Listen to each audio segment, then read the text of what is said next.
Apaga la luz. Sube apenas un poco el volumen y deja que la noche se cierre como un telón. Soy quien te acompaña en estas horas en que las voces parecen venir de lejos.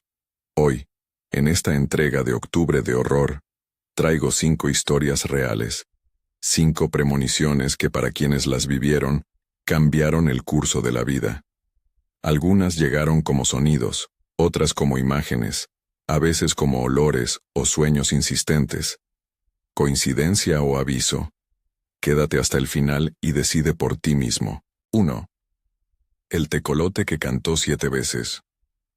Cuando pienso en Sinacatán, lo primero que me viene es la carretera de tierra que cruza el pueblo como una cicatriz y el olor del café que se escurre por las mañanas entre las casas. Yo tenía 7 años la primera vez que escuché de verdad al tecolote. Mi abuela lo llamaba el mensajero de la noche, y no lo decía con cariño ni con temor liviano, sino con algo que sonaba como una resignación aprendida. Cuando el tecolote canta así, me decía, alguien va a partir. Yo la miraba la ventana pequeña de la cocina y me preguntaba si ese canto se podía envasar, si lo podrías llevar contigo para escucharlo en tardes de tristeza. En Sinacatán, la gente sabe más de costumbres que de certezas. Había un dicho que todos repetían medio en broma, medio en advertencia: si canta 7, alguien se va. No se trataba de un refrán para asustar. Era la manera de nombrar un hilo que había conectado varias muertes con ese sonido nocturno. Recuerdo el primer caso claro en mi memoria. La vecina, doña Juanita, una mujer de manos grandes y sonrisa escasa, quien solía barrer su portal hasta que la noche la sorprendía. Una madrugada, le escuchamos el tecolote cerca de la cocina. 3 noches después, Juanita amaneció sin vida, como si se hubiera quedado dormida y no hubiera vuelto a despertar. No había explicaciones fáciles. El pueblo habló de descanso eterno, los médicos hablaron de causas naturales, y mi abuela habló de que el tecolote había anunciado su hora. Con el tiempo esos cantos empezaron a tener nombres propios. El maestro Ramón recibió el canto una tarde en que corregía exámenes a la luz de una lámpara de aceite. Al poco, se fue sin dolor aparente. Mi tío Pedro lo escuchó cuando volvía de una bodega a las 3 de la madrugada. Cayó enfermo y no volvió a levantarse. Cada vez que el tecolote se hacía presente, las conversaciones en las puertas de las casas se volvían en susurros y se encendían velas. No era superstición aislada. Era memoria compartida, como si el pueblo hubiera aprendido a leer un signo en el viento. Pero la historia que quedó marcada en mi interior ocurrió cuando tenía 15 años. Era la tía Rosa, una mujer que nos tejía su risa en las fiestas y en la soledad, cosía relatos de su juventud. Aquella noche específica, el tecolote no cantó solo. Su llamada se repitió 7 veces, una tras otra, cada vez más cerca de la casa. Mi abuela se quedó inmóvil. Los vecinos guardaron silencio. Mi madre dejó de lavar los platos. Nunca olvidaré la manera en que se quedó la casa, como si el latido se hubiera sostenido esperando algo inevitable. Al amanecer, supimos que la tía Rosa había muerto. Tenía una sonrisa en la cara y la misma aguja con la que tejía quedó sobre la mesa. Después de eso, el pueblo cambió algo en su paso. Cuando oías al tecolote, mirabas a los tuyos con otra urgencia, por si el canto era una advertencia o una despedida que se adelantaba. Algunos organizaron oraciones, otros tocaron puertas pidiendo perdón por viejas rencillas. Otros simplemente se sentaron en silencio y escucharon cómo la noche volvía a su rutina como si nada hubiese pasado. No tengo pruebas científicas ni quiero vender certezas. Lo que sí puedo decir con honestidad es que, para nosotros, aquella serie de eventos dejó una huella. Aprendimos a prestar atención al sonido de la noche y, sobre todo, a no ignorar los gestos que hacen los que se quedan. ¿Alguna vez una señal te hizo cambiar algo en tu vida? Si esta historia te toca, quédate conmigo un momento más. Suscríbete y cuéntanos en los comentarios si alguna vez escuchaste una voz de la noche que te puso en guardia. 2. La figura en la ventana. Mi nombre es Julián. No me considero un hombre de supersticiones. Fui criado pensando que las explicaciones llegan con tiempo y paciencia. Vivía en una casa de 2 plantas en las afueras de la ciudad, una de esas casas con ventanas grandes que miran al jardín, y donde la noche se siente como otra habitación. Era una madrugada de invierno, y yo estaba de pie en la cocina, lavando un vaso después de una cena tardía. La luz de la calle colaba una franja pálida por la cortina. Fue entonces cuando lo vi. Alguien apoyado contra el marco de la ventana de mi cuarto, la figura recortada sin movimiento, como si esperara a ser vista. Al principio pensé que era Álvaro, mi amigo desde la infancia.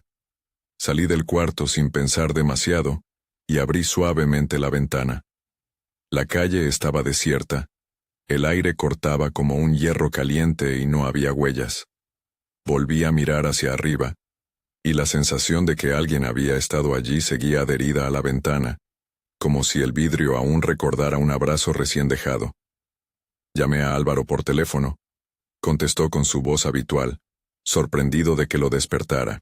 Me dijo que estaba en su casa en la otra punta de la ciudad, solo ante la taza de té.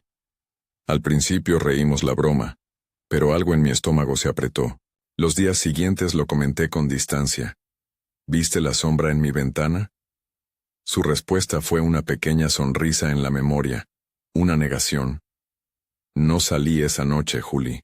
No sé de qué hablas. No me culpes. Uno busca razones lógicas. Me dije que en la madrugada la mente juega con las líneas del barrio, que las luces amagan figuras. Fui al cristal y lo estudié como quien estudia una ecuación que no cuadra. No encontré respuesta. De lo que aprendí esa noche no fue de la certeza de lo ocurrido, sino del efecto que tuvo en mí. Dejé de sentir la ciudad como un lugar seguro por las noches. Empecé a mirar las ventanas de las casas con la misma intriga con la que antes miraba las fachadas. Hubo una ansiedad que se pegó a mi rutina.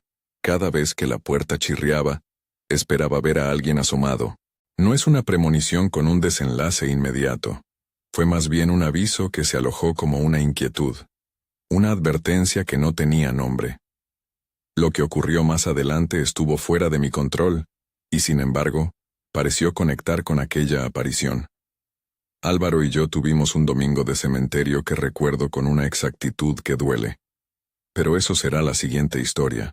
Por ahora, me quedo con la sensación de que la noche puede ser un espejo y que a veces la imagen que refleja pertenece a alguien que ya no está del otro lado. ¿Te ha pasado alguna vez ver a alguien donde no debería estar?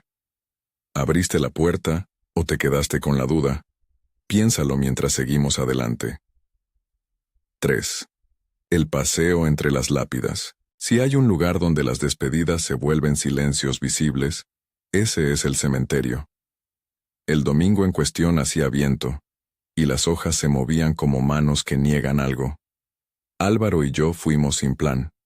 Lo que empezó como un paseo por la tranquilidad del lugar, terminó siendo una escena que aún ahora me provoca un nudo en la garganta.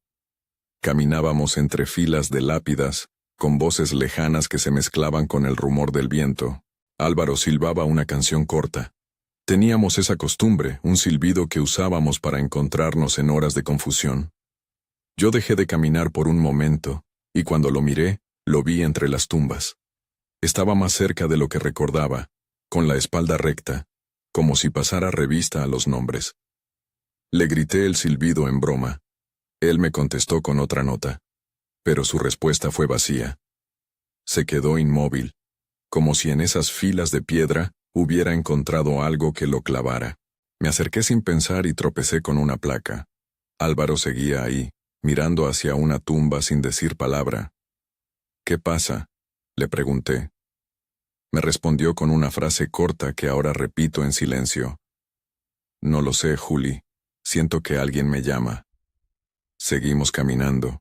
Traté de reír para romper la nube que se había formado sobre nosotros, pero él parecía distante, como si llevara un peso que yo no podía tocar.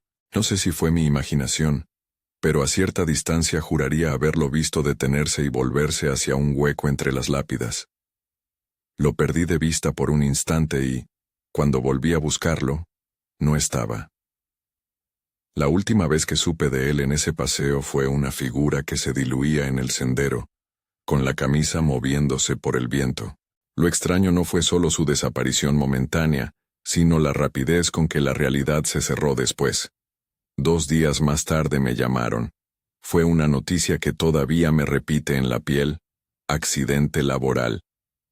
No digo detalles con necesidad morbosa, digo solo que la vida de Álvaro terminó en el curso de su trabajo, y que no hubo oportunidad de decir adiós como uno imagina. En los días siguientes me encontré revisitando nuestra última conversación en el cementerio, buscando signos, buscando un hilo para atar aquel pedazo suelto de la realidad. La mente hace su labor. Algunos lo llamarán reconciliación con lo inevitable, otros verán en mi relato una despedida anunciada. Yo tengo esto claro. Mientras recorríamos las lápidas, hubo un momento en que la presencia de la muerte dejó de ser una idea abstracta y se volvió algo que se acercaba y nos rozaba. No puedo afirmar que mi visión o mi inquietud hayan precipitado nada, pero sí puedo decir que esa semana me cambió. Aprendí que la despedida a veces llega antes, como si alguien, sin permiso, abriera una ventana para que el que parte pudiera asomarse y decir lo que no dijo en vida. 4. Las rosas que volvieron a la casa. Mi nombre es Daniela y cuento esto con la voz todavía algo quebrada. En mi familia había una canción que se pasaba como herencia. La canción que mi abuelo Esteban silbaba cuando la casa olía a domingo. Mi abuela Susana murió años atrás, pero su presencia se sentía en cada rincón. Ella había sido el centro de pequeñas ceremonias. El café siempre servido en 2 tazas, la radio encendida a una canción que ninguno más escuchaba. Un geranio en la ventana. Cuando mi abuelo comenzó a envejecer notamos cambios sutiles. Preparaba la mesa para 2, aunque la otra silla estuviera vacía. Dejaba una segunda taza en el fregadero y la frotaba con cuidado como si creyera que a la tarde volvería a encontrarse con ella. Unos meses antes de su muerte empezó a hablar con voz baja en las noches. Decía el nombre de mi abuela como quien llama a un jardín. Susana, ven que el café ya está. Abría cajones donde no había nada, y con ternura, colocaba un pañuelo doblado sobre la almohada. En ocasiones tarareaba la canción antigua que mi abuela amaba, y las paredes de la casa parecían adherirse a ese ritmo. Yo pensaba que era la soledad haciendo lo suyo, la costumbre que se vuelve compañía. Pero hubo un detalle que se volvió imposible de ignorar. En varias mañanas, al despertar, la casa olía a rosas como las que mi abuela guardaba en su tocador. Era un aroma limpio, dulce, casi ceremonial. No había rosas en la casa. Buscábamos por todas partes, en la cocina, en el patio, en las habitaciones, y no encontrábamos un ramo, ni pétalos, ni resto alguno. El olor, sin embargo, permanecía fijado en las sábanas, en la madera de la mesa, en las manos de mi abuelo cuando se apoyaba en ellas. Un día le pregunté directamente, «¿Abuelo, las ves?» Él me miró con esa mezcla de lucidez y paz que no se aprende, y respondió con una frase que aún guardo. «Ella viene a hablar conmigo, Daniela. Me dice cosas de antes. Me dice que ya no tenga miedo». En las semanas siguientes se volvió más recurrente la preparación de la taza, el silbar de la canción, la sonrisa que se instalaba en su rostro como si algo lo consolara desde lejos. Finalmente, murió en su cama, de noche, con la mano sobre el lado vacío de la almohada, una leve sonrisa en la cara y la radio bajita cantando la melodía familiar. Los que pudimos ver la escena antes de armar la memoria, no podemos evitar sentir que su muerte fue una salida suave, como una despedida entre quienes ya se entienden. No digo que haya habido milagro, no es mi intención. Si digo que el olor a rosas y la compañía que mi abuelo encontró en la ausencia, le dieron a nuestra familia un consuelo que no sabemos explicar. Después de su partida, en la casa quedó ese perfume por un tiempo, como si una presencia hubiera dejado un último gesto de ternura. Algunos dicen que la mente inventa sentidos para no dejar que lo abrupto nos parta. Otros prefieren ver en esos detalles señales de que el amor continúa de formas distintas. Yo prefiero sostener ambas cosas, la explicación posible y la posibilidad de algo que nos sobrepasa. Y cada vez que paso por la puerta de su cuarto, me parece oler un atisbo de rosa, una memoria que no se borra del todo. 5. El jardín y el hombre de blanco. Mi nombre es Rodrigo. Mi padre era un hombre de rutina. Se levantaba temprano, rezaba en voz baja y cuidaba el jardín como quien cuida una vocación. Tenía una manera de mirar las flores como si leyera una conversación entre ellas. Un mes antes de morir, empezó a soñar el mismo sueño cada noche. Me lo contó a la mañana, con la calma de quien repite una historia que no espera conmocionar. Soñaba con un jardín amplio, con caminos de piedra húmeda y una figura vestida de blanco que se acercaba, pasito a pasito. Al principio lo describía con distancia. Es solo un sueño, decía, pero la figura se hacía más cercana cada noche, y el padre empezó a decir cosas que me helaban. No es que me llamen, hijo. Es que me dicen que ya hice el camino que tenía que hacer. Me preguntan si estoy listo y yo siento que sí. Durante las semanas de esos sueños, la casa cambió de ritmo. Mi padre se volvió más hablador con la foto de su madre en la repisa. Preparaba su ropa con cuidado, como si fuera a salir de paseo. Nos dijo que no se asustáramos si ciertas cosas pasaban en la noche. Ruidos sutiles en la azotea, un perro que aullaba a un lugar que nadie veía. No lo llamamos loco. Simplemente escuchamos la forma en que hablaba de esa cercanía sin dramatismo, como alguien que se prepara para un viaje inevitable. Cuando murió, fue en la madrugada, en la misma postura en que solía dormirse después de leer. No hubo lucha. No hubo un reconocimiento brusco. Nos dejó la quietud del que termina una página y cierra el libro. En las noches posteriores a su partida, la casa vivió momentos que nos recordaron la frontera entre lo visible y lo que no lo es. Pasos leves sobre la azotea, golpes suaves en la pared, un perro que se plantaba en la puerta y aullaba como si quisiera acompañar a alguien que partía. Estos episodios se repitieron por 7 noches, con la cadencia de un ritual que no entendíamos del todo. No hubo daño, no hubo violencia. Eran ruidos que más parecían despedidas que otra cosa. Al 8º día, la casa volvió a su sonido habitual y el perro dejó de aullar por las noches. No busco decir que algo recogió a mi padre ni que la muerte fue un acto pactado con figuras celestiales. Más bien, cuento que hubo una transición que se sintió acompasada, como si un sueño hubiera dejado de ser solo sueño y se hubiera trasladado al mundo físico por unos días. Para mi familia esas noches fueron tiempo de procesar y de hacer memoria. Para mí, significaron un último regalo.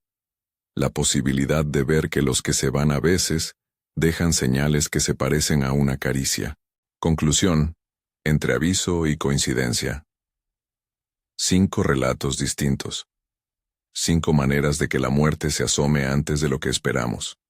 Un canto en la oscuridad, una silueta en un vidrio, un paseo entre lápidas, el perfume de unas flores que no están y un sueño que se vuelve presencia. ¿Qué nos dicen estas historias? No ofrecen fórmulas ni prefieren explicaciones unívocas. Son, más bien, testimonios de cómo las personas enfrentan lo inexplicable. Algunos encuentran consuelo, otros sienten alarma. Algunos se aferran a rituales, otros buscan razones científicas, y muchos aprenden a valorar los instantes compartidos. Podemos interpretar estos hechos como coincidencias cargadas de sentido retroactivo. Podemos pensar que la mente humana es experta en bordar significados donde solo hay azar. También podemos aceptar la posibilidad, sin dogmas ni certezas, de que hay fenómenos que aún no sabemos nombrar, experiencias que son válidas para quienes las vivieron. Lo esencial, creo, es la manera en que esas señales modificaron la vida de los que contaron estas historias. Provocaron reconciliaciones, cambios, despedidas más sosegadas, o una vigilancia nueva sobre los pequeños gestos de cada día. Si alguna de estas historias resonó en vos, si alguna vez sentiste un aviso en la oscuridad o una presencia que te pasó rozando, compartilo en los comentarios. Tu experiencia puede ayudar a otros a poner palabras a lo que les sucede en la noche. Si querés que sigamos trayendo relatos como estos, compartí este episodio con alguien que disfrute de historias de misterio, y suscríbete para no perder las próximas noches de octubre. Me despido por ahora desde este rincón donde la noche habla bajito. Gracias por escuchar estas 5 premoniciones que, para quienes las vivieron, fueron más que un simple presagio. Fueron hilos que cambiaron, en silencio, la forma de mirar la vida y la muerte. Hasta la próxima noche.